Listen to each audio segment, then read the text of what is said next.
Today we have a Warhammer 40k tournament recap with the one, the only, the Necrons in the Awakened Dynasty. So if you're wondering how Awakened Dynasty is faring in this new meta and possibly what to run, you're going to want to stick around because I'm going to give you a quick highlight of the RTT I played this past weekend, what worked, what didn't work, what we learned, and what I think I'm going to be running moving forward. So if that's something that interests you, stick around and let's get into it. So the list we're running this weekend, basically, if you saw my last battle report against the Tau, really nothing changed. I just wanted to see how it felt this weekend, kind of sharpen the knife, so to speak, going into the GT this weekend. So trying to just stay on top of everything for y'all and keep you updated on what I'm doing. So the list we have is a Catacomb Command Barge with the Dermal Bond enhancement, so it gives us a 4-up Feel No Pain. We got a Locust Lord with the Veil, and he's being attached to 3 Locust Heavy Destroyers with the anti-tank guns, so the AP4 flat 6. And then we have a block of 20 Warriors, baby. 20 Warriors. They're back with the Reapers. Unit of Ophidians. We got 2 units of 3 Scorpec Destroyers. We have a solo Locust Destroyer, a block of 6 Race, 2 Reanimators, 5 Flayed Ones. Obviously, the Technomancer is attached to the Race. Xeris, Overlord with Translocation Shroud, and Oricon. And a Hexmark Destroyer. So, it's a pretty spicy list. So let's get into it here. So let's flip over to game 1.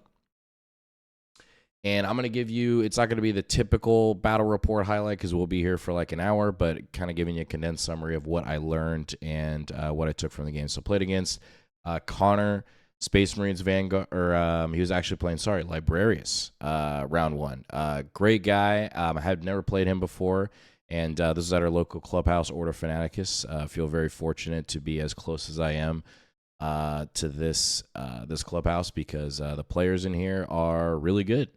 And, the only way to get better is just play people that are better than you or that caliber. So I feel very fortunate to live where I live and have access to something like this. So we are playing, I believe it was layout 1 all day. And the first mission was Scorched Earth on quarter deployment. So going into this match, I think the biggest thing, I was going second. So you're going to see as I flip through the pictures here, it was very drawish all the way through. Still a relatively close game. And because it was so drawish, we both really struggled on scoring secondaries in this match because there was just like nothing exposed and really nothing to kill. So it turned into a game you're going to see here. Actually, let me showcase really quick. Look at this. Look at that paint job. Like, it looks so freaking good. So shout out to Connor, killing it on the paint here. And let's go over to what the board state looked like. So this is basically the end of turn 1. And basically we are just parking the Race right here with the barge and saying like, hey, here's 9, 12 OC, figure out some way to do with it. The Race are out of line of sight, and then we're just shifting everything else up here, keeping the Flayed Ones, giving Lone Op to Xeris, and calling it a day. And Scorched Earth is kind of weird on this mission because you can't burn turn 1, so there's not like a really huge incentive to interact with the center. And then more or less going into the turn, I'm just going to speed this up here, just so you guys can see kind of like how the game more or less played out. And, he's shifting up resources. This is probably like into turn 3 and starting to shift things out. And I'm basically going in where I need to create the delta more or less on primary. And so you're going to see here the power of the Warriors and the Locust Destroyers are going to come out. And this unit is just so reliable. I mean, your opponent has to respect them because as soon as you tell them that they have the Veil, they're like, oh, okay, so they can just land up anywhere. I mean, it's kind of like playing a mini Hypercrypt in a way. Granted, you can only do it once, but a lot of times you're putting so much forward presence with this list. A lot of times they can't afford to shoot at that unit because they need to focus on other things on the midboard. So most of the time this unit stays relatively safe, and it gives you somewhat of an answer to something that has that's vehicle skew. So these guys just pop off 3 shots. I spend the CP for full rerolls, so they're hitting on 2s with the reroll strat because they're within 24 and they're being led. And then they're AP4 flat 6. So a lot of times you just need to connect with just 2 of those and you're going to kill the majority of tanks in the game. It's extremely reliable, and that's exactly what happened here. So they came out, they popped this. He can do an auto react move back into the transport if you charge them, which is really good. So that was, cool to see and like just cool to interact with. But we're basically just pushing up the board, all of these warriors here, and we're just going to attempt to burn the objectives. So I think this was in turn 3 where we get established locus and no prisoners. So it allowed the flayed ones to establish locus. The warriors are going to be attempting to burn the objective because it is an action. And then Xeris is just going to tie up this tank. He rolled a pretty big charge because I think he was over here on the other turn. Sorry, there's not like a ton of pictures, but so we swing him over here just to prevent him from getting out onto this objective easily. And then more or less fast forwarding here, he charges the termies in. They basically can't do anything.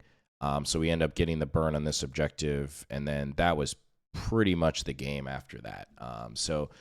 We finish it up 81-72 to the Crons. And quick takeaways from this game.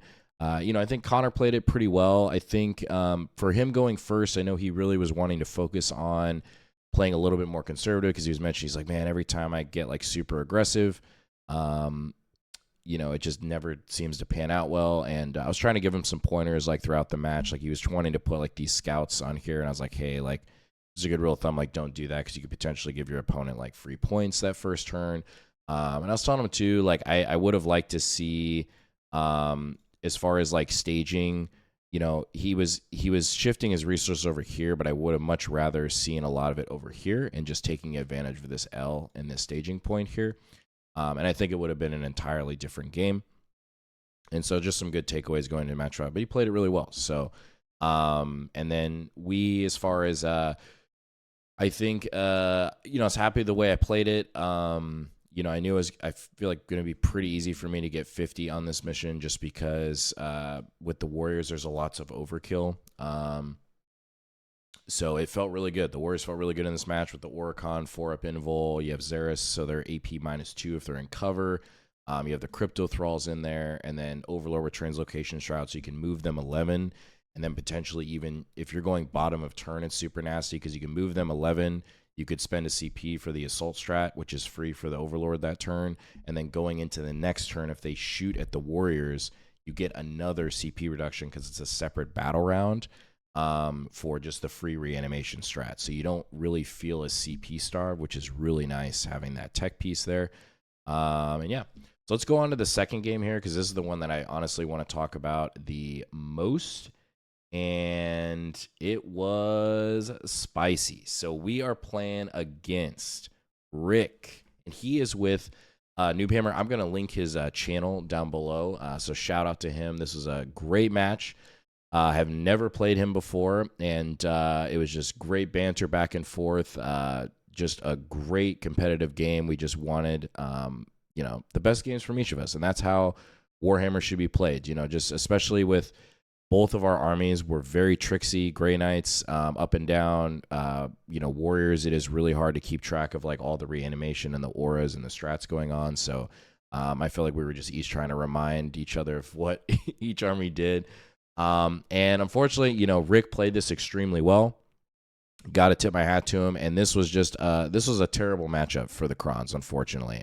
Purge the Foe going first against Grey Knights. I couldn't really think of a worse scenario, unfortunately, but hey, we're still going to try to pull it out. So and still kept it relatively close. So biggest thing that I'm thinking about in this game is the biggest thing with this new detachment is that it really synergizes with holding the midfield or holding 2 objectives. And because this Awaken list is more of a control type list, it's not super killy, I'm not going to be very reliable in terms of getting assets off the board. So my headspace going into turn 1 is essentially playing a little bit more aggressive and giving him units that I know that he can't kill which is definitely going to be Xeris, it's going to be the Warriors, and it's going to be the Race, because we're thinking about Purge the Foe here, and I need to make sure that I control one and control more objectives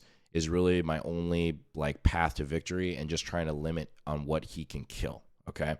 So you're going to see in Battle Round 1, this is essentially our staging point here.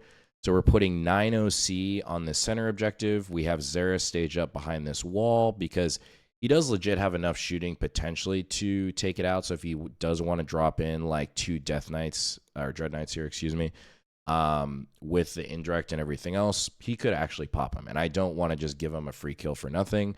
I know for sure he's not going to be able to kill the Warriors of the Race in one round, nor do I think that he wants to expose enough resources to risk me getting a lot of kills that next turn. And that was the dance that we were more or less trying to play, right?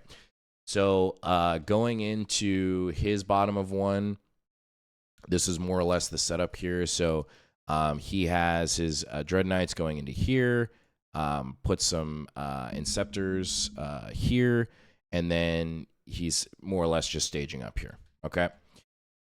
And then going into kind of speeding up here, I want to fast forward. I'm really talking surface level today. Again, I don't want to make it super long. I just want to really just give you guys the juicy highlights and just the biggest things that I learned and takeaways here. So this was going into, I believe this was bottom of 2. And this was, I think, the biggest learning opportunity for me, because on my turn, I did not take advantage of potentially pushing this screen back. And what that allowed him to do is essentially get a very cheeky line on this Reanimator. And that's what's going to happen when you're playing against good players, is they're going to expose those angles and they're going to find them, okay? So I think in hindsight, something that I probably could have done better, as far as I think it was just a positioning error on my part, is really just off the line turn 1, potentially just advancing this Reanimator here and just accepting that he could get a line on the Race over here, which I don't really care about. I think in my headspace, I'm like, hey, I just have to make sure that I hide everything else and force him to shoot at the Warriors and the Race. But the other problem was he was running the indirect Purgation squads, and they have 24-inch range, they're strength 8, they're flat 2 damage, and they just hit really hard. And so even if I move the Reanimator up, like, he could probably just one-shot it. So it was really tough, guys. I'm not going to lie. Rick played it really well. Just precision positioning on his part. So going into this turn, that was the biggest error, and that is what really cost me a lot of points, because in his turn 3, let's see here. Was it turn 3? Yeah, or turn 2, bottom of 2, he got engaged on all fronts and bring it down. So because I didn't get a kill on my turn 2, because all of his assets were over here that I couldn't interact with, he was able to bring it down for 2 points on the Reanimator, and he got kill and kill more. And he held an objective, which gave him a 12 on primary. So it was a lot of points, and it was just really tough to play around. And the only thing I could think of is just pushing up this screen a little bit, and could have prevented that problem. But hey, it is what it is. So still trying to keep with the game plan here of just holding these Warriors here and holding these Race here. We try to drop these Locust Destroyers here, and again, it's like a game of 4-up invuls. He makes all of his invuls, so I don't do any damage to a Dread Knight. And so I end up only getting 1 kill that turn, and I was hoping I could get 3 was kind of what I was lining up to do, mainly with the Scorpec Lord and Xeris. So we were ideally going to get rid of basically these 3 units that he dropped in, but hey, he rolled well. I didn't quite have enough lethality, I feel like, in this list with against Grey Knights, which I felt was a little bit exposed here, and trying to lean maybe a little bit more into controlling the board. So I was mainly the rest of the game just trying to push and hold 1 and hold more, because I knew he really couldn't kill the Warriors, but he did make a really strong push in turn 4, and basically, showed my hand where I basically had to pull the Warriors back, because I felt, and this is what we talked about after the game in turn, what was this? This was turn 3. He drew Area Denial and Containment. So I could have potentially kept the Warriors there and denied his area denial, but I felt like he had enough resources there, plus the charge with the strikes, that he could have cleaned up the Warriors. And I think this was another learning opportunity for me in the game, is I need to do a better job. Like I obviously want to make sure Oricon and Overlord are hidden, so I'm not giving him free just like precision kills. But I could have done a better job of potentially positioning them up here, so that way if he does charge in, they can still potentially on the pile in and still interact with that unit. So a couple learning opportunities there for me for sure. Playing a new list and just getting some reps in and some practice. Won't make those mistakes twice. But he played it well and then finished up. It was 80-87 to Rick. So very good game. And we both did well on primary. He just absolutely destroyed primary, which is bottom of turn. It was just a theme of I was kind of just always holding one, holding more, or getting a kill. And then he was always just holding one and then getting a kill and kill more. Just because I always seem to have to commit 2 or 3 resources on a firing lane and then just to kill one unit because he's so durable, and then he's able to kill 2 or 3 units in return. So it was tough. Like I think definitely still winnable. Absolutely just great match against this guy. I would definitely want to run it back again and see what I can do. But the list overall, it felt good. It was cool. So going into round 3, we finished with a dub. So overall went 2-1 in the tournament, and played against this gentleman, Josh, who was a pleasure to play, playing Dark Angels, Vanguard Spearhead, had some Deathwing Knights, had the Lion, Drop Pod, just a very cool list that he was experimenting with as well. And again, we're doing layout 1, and we are playing Lichpin on diagonal deployment. So it was kind of interesting because with this layout, because it is on the short edge, but it's, this, you don't necessarily have a natural expansion. And so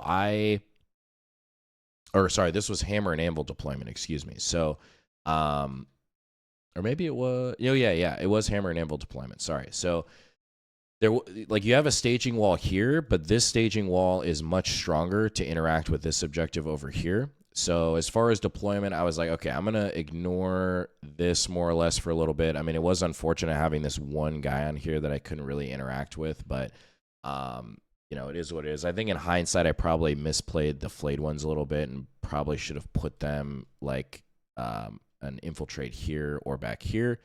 But you live and learn. You live and learn. So going into the match, it was pretty straightforward on this one.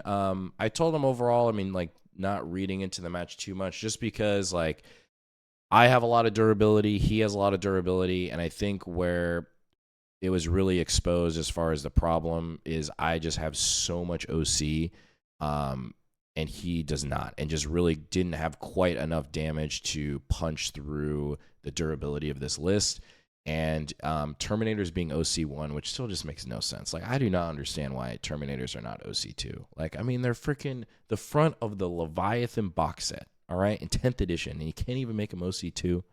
Don't get it. But, the one thing that surprised me, I charged Scorpec Destroyers and Race and all the shooting Locust Destroyers, and I basically did nothing to these Deathwing Knights, just a straight bounce off, which was crazy. So basically the game, it was more or less just eating up the Warriors again. They're 9, 12 OC on the center objective, so I'm constantly just scoring 8s, and then I'm looking for basically in turn 4 and 5 to really push the primary delta, as you can see in the score.